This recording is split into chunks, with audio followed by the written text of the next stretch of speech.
Good evening, everyone. The NFL is one of the most popular sports in America. It is a gladiator sport by some accounts. Violent collisions are all over the field on every play. Players are faster and stronger, which makes these collisions even more violent. Injuries are a big part of the game now. The injury rate of players went up from 2016 to 2017. One of the reasons why is that players now are self-reporting their injuries. Therefore, they're willing to sit out and make sure themselves they're 100% before they go back in. This is not the same NFL that we see 10, 20 years ago, where NFL players would be hurt and not tell anyone. Doctors will medicate players so that they won't feel the pain, and coaches will continue to put those players back in the game. The NFL, along with the Players Association and the Rules Committee, see that this is not the way that we should be going and that the NFL needs to be a safer place. There are numerous ways the game will become safer.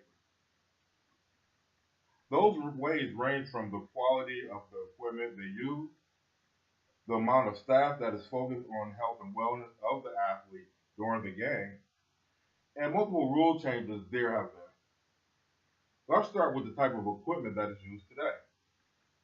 There are many different types of helmets used today in the NFL, none of which are 100% effective against head trauma.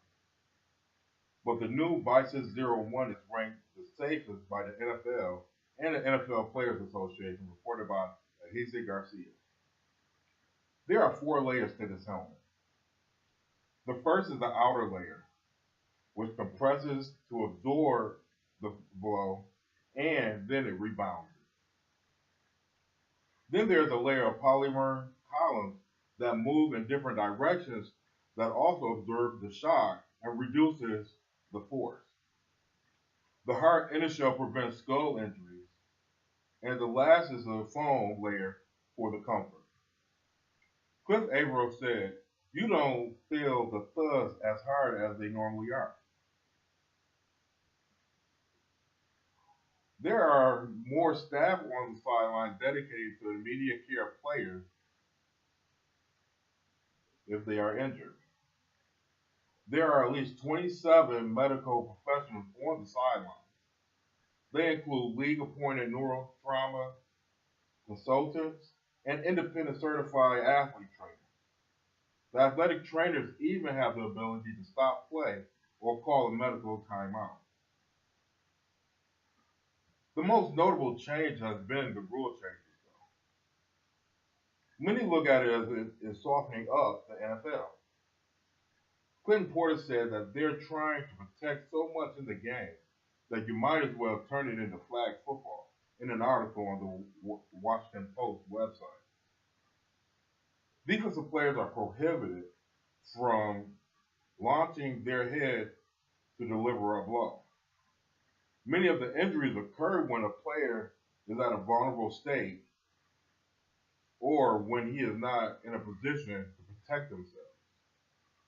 The rule was elaborated in 2009 by defining a defenseless player as a player who is in a position not able to protect themselves from a hit.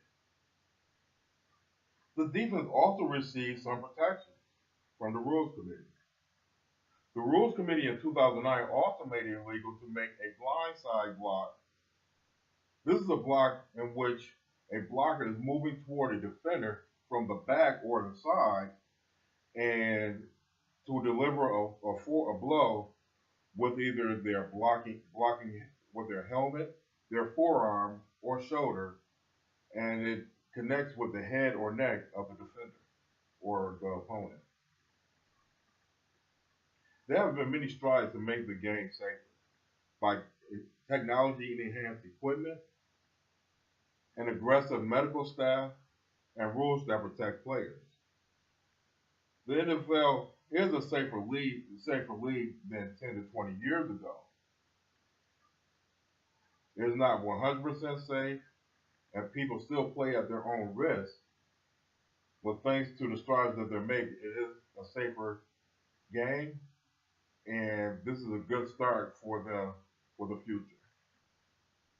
Thank you for listening, and have a good night.